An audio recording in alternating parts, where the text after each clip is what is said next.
Do you ever find that the more you want something, the harder it is to achieve?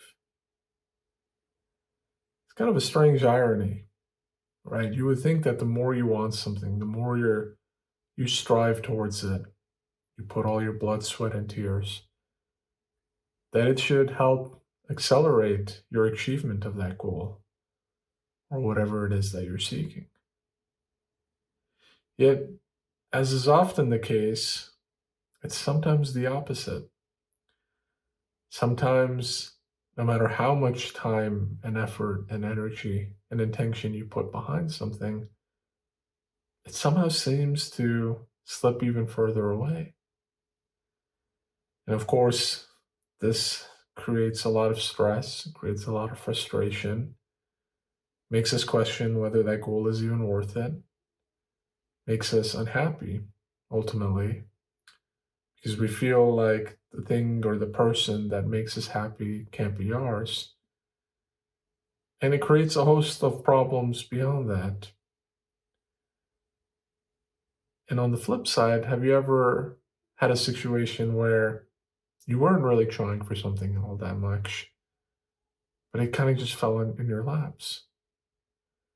It fell into your hands. It fell just right where it was supposed to be, as if by chance, as if by coincidence. And you wonder, wow, this is great. I can't believe I got lucky with this or I got fortunate with this. Well, I'm here to tell you that that's not coincidence.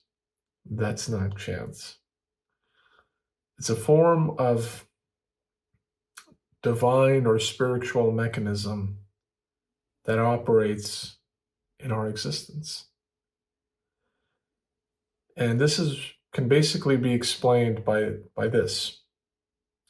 Sometimes when you try too hard to get something, you actually don't get it. And the reason for this is not because your effort is not enough, not because you could be trying harder or you could be doing more, but because your actions or your intention are misaligned with what the universe actually wants for you. And this can be sometimes very hard to understand, right? Because we all approach this with a different set of beliefs, a different set of background that may shape how we see, God's influence in our lives or the universe's influence in our lives. But at the end of the day, it's really about we have a certain path for us. Not everything that we pursue is meant for us. And perhaps nowhere is this truer than in relationships. Think about how much you or someone you know has pursued someone that is not the right person. They may seem like it, right? There's this constant struggle, there's this constant one sided effort or direction, but somehow it just doesn't really happen. Or if it does happen, it's not what that person thought it would be. And of course, this applies beyond relationships, but I think that's where a lot of us can probably relate to and understand is this feeling that whatever I'm doing just isn't working. And often, we'll find as time goes on, we'll find out why that thing didn't happen. We'll find out why we weren't successful. And we'll realize that, at the end of the day, it just wasn't meant for us. It just wasn't right for us. But if we have that understanding years later, why not have that understanding now? In other words, why not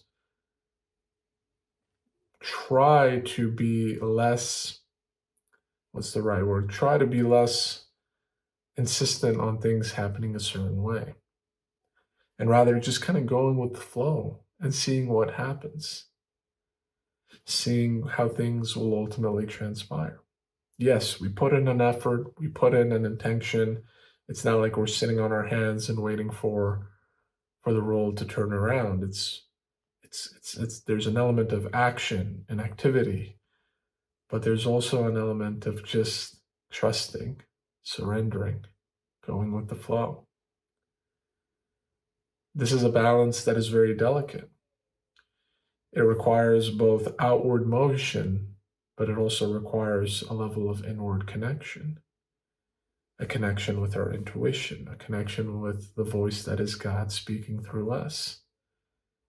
Because otherwise, how else would we know what the universe really wants for us?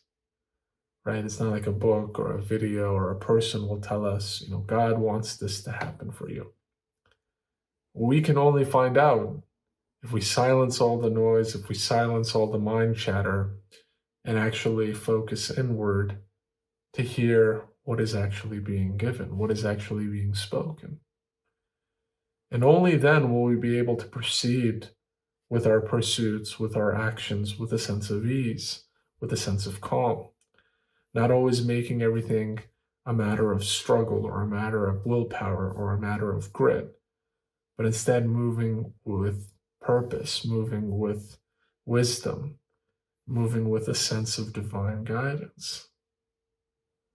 That's what's going to bring us more joy, more happiness, more inner peace than just pushing, pushing, pushing, pushing, pushing, and hoping that, eventually all of that effort, all of that mental activity and that external activity will create the result that we desire. This kind of a topic and discussion is really, it really goes in conflict with a lot of the stuff that we're taught growing up, especially here in the West, right? We're always taught that if you work hard, if you put your mind to it, you can achieve anything. And while that attitude and that mindset is wonderful, right, we absolutely need to start with a sense of unlimited possibilities and a sense of infinite courage and self-confidence. But at the same time, too, we also need to understand that sometimes things just aren't meant for us. And the sooner we can be connected with the divine, the sooner we can have this deep, intimate connection with God, the more we can discover what's not meant for us so that we can shift our energies towards what is meant for us. Otherwise, we could just spend weeks, months, even years wasting our time pursuing the wrong things, pursuing the wrong people, pursuing the wrong, you know, goals in life, if that makes sense. Rather, there's an element of spontaneity, just allowing what may come and not being detached to the outcome. Just doing things for the sake of doing them, for the sake of enjoying them. Not worrying about if my efforts will eventually turn into that outcome. Of course, that's a primary motivator, right? I'm not saying that we're not driven by outcomes. We do something in order to get an outcome out of it. But sometimes the doing is all we need to focus on. Sometimes the doing is all we need to put our energies toward. And the outcome, well, the outcome we just leave to God. God knows how everything needs to happen, knows how everything needs to kind of fall into place. We can try our best, right? We have some capability in terms of our mind, in terms of our ability to think, in terms of our ability to perceive and to plan. But at the end of the day, that's not enough. There's something more that's needed. And if we just listen to our mind, if we just try to do everything on our own, then we'll experience a lot of disappointment along the way. Now, people from the work hard school of thought will say, well, that's fine. We all experience setbacks. We all experience failures. The key is to get back up. And that's also true. But I'll just caveat it with, it's not just about getting up from your failure. It's about being in alignment with God. Right? Because we can all just as easily pursue something, fail, get back up, and eventually through repetition and eventually through effort, we may actually get the thing that we think we want. But inside, we may still feel an emptiness. We may still feel a sense of being incomplete. And in that moment, it's not like working harder will fill that incompleteness, will fill that gap. In that moment, it's actually not having that thing. It's actually creating the space for emptiness, creating the space for silence that will give us what we want. So, for example, I know I've kind of talked in, abstract terms here. So let me put it into an example and maybe that can make some more sense. Let's say, for example, you're in your career and you want to, earn enough so that you can save and, buy a house one day. That's your kind of your ultimate goal, your ultimate outcome. And you save and you work hard and, you might get a promotion and then that helps you further on your journey. And you do reach a point where you're able to buy that home, right? And you've spent years saving and growing your income and growing your ability to actually finance a home one day, and you actually do that. But along the way, you've experienced many setbacks. And finally, you've now, as I mentioned, reached that point, you purchase that home, you move in, and after a couple of weeks, things start to feel ordinary again. Things start to feel like there's no longer that goal in front of you anymore. You have to find a new goal. You have to find a new sort of thing to kind of drive you, to keep you motivated, to keep you excited, because you already got what it is that you've spent years trying to achieve. And in that moment, you may experience a moment of sadness that, okay, now that I've achieved this, what's next? What do I have to do next? And if you're like many people, you might just, thrust yourself headfirst into the next activity, into the next goal, not really stopping to think, well, at some point, this has got to end, right? At some point, I have to just stop pursuing and pursuing and pursuing because if you think about it, there is no end to the amount of goals you can have in life. But there is, fortunately, an opportunity for us to experience true, lasting inner peace and happiness, no matter where we are, no matter if we have a house or if we don't, no matter if we're in a relationship or if we're not, right? These aren't binary states that determine whether we're happy or not. Happiness can be found across the entire spectrum. And I think that's where sometimes where we give so much importance to the outcome, we don't give enough importance to the journey. How does the journey change us? What does the journey teach us? In all these years that I've saved to buy a home, what have I learned? How have I changed? How have I grown? Right? Because that's really the ultimate takeaway. Once you achieve the home, there's no more satisfaction to it anymore. It becomes ordinary. And many of us, unfortunately, have this disease where enough is not enough. There's always that desire to grow, to build more, to accumulate, to have more to sort of drive us. But it's a matter of realizing that yes, it's okay to have these goals in life, but ultimately to not be attached to them, to not be attached to the outcome. And this is a part where I think so many of us have struggled balancing that effort, which is easy, which we can identify, which we can clearly see, with that intuition, which is harder, which is less visible, which requires more of a focus inward, which not a lot of us are comfortable with. It's so much easier to just work hard, to save, to do all those things, than it is to actually ask ourselves the question, well, why do I want that house in the first place? What will that house get me that I don't currently have today? Those are the harder questions. Not all of us are doing that inner work. Not all of us are doing that self discovery, especially not if we're constantly in our thoughts, constantly around others that encourage this sort of activity, that encourage this pursuit. Definitely not, right?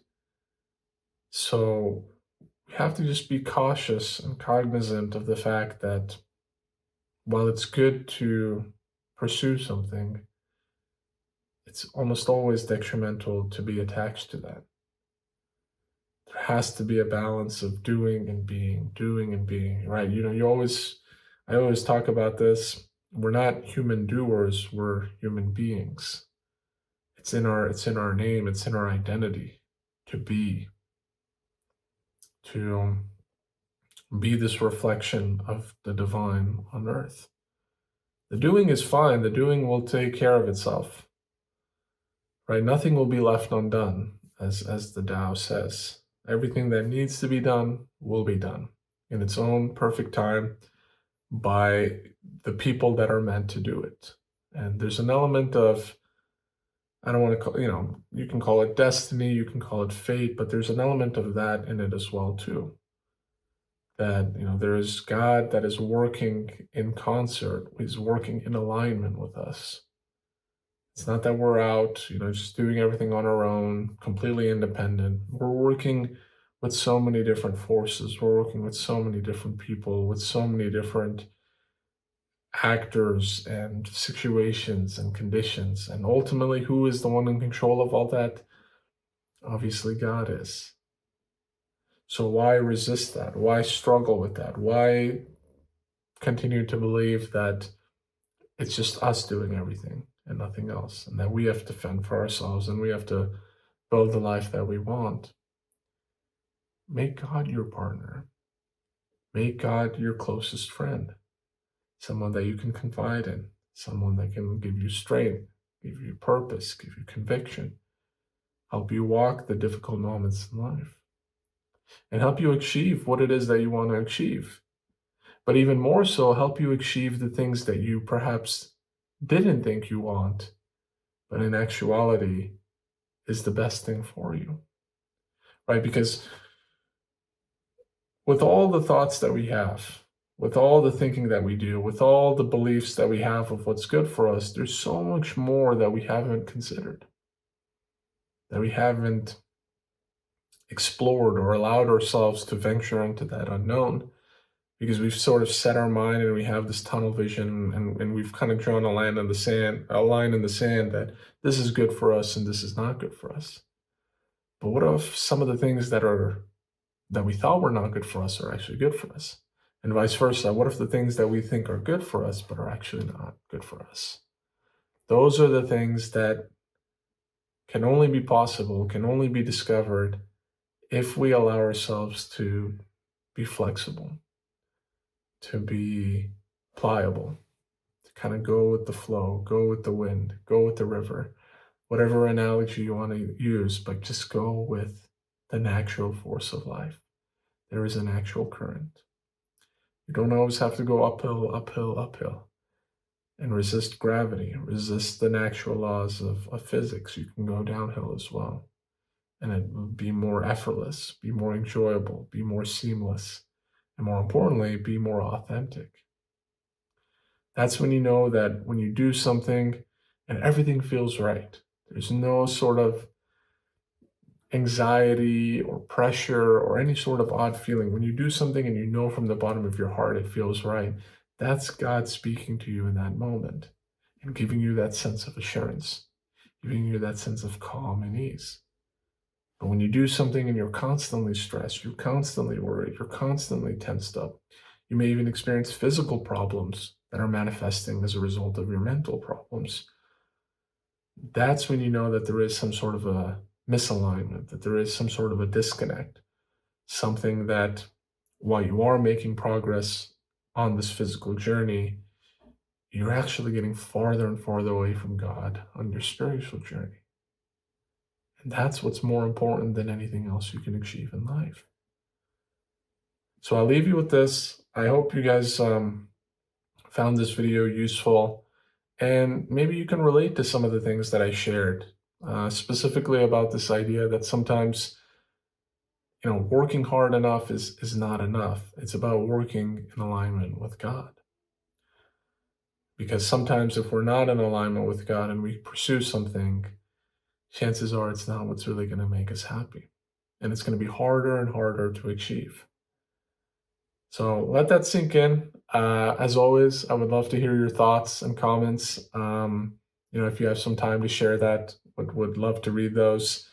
But please take a moment to, drop a like if you like the video. check out some of the other videos as well. Please also subscribe. I always love, seeing the new members that come into the community and that watch these videos and that take time to watch these videos. But with that, I wish you a wonderful rest of the day, and I look forward to seeing you next time.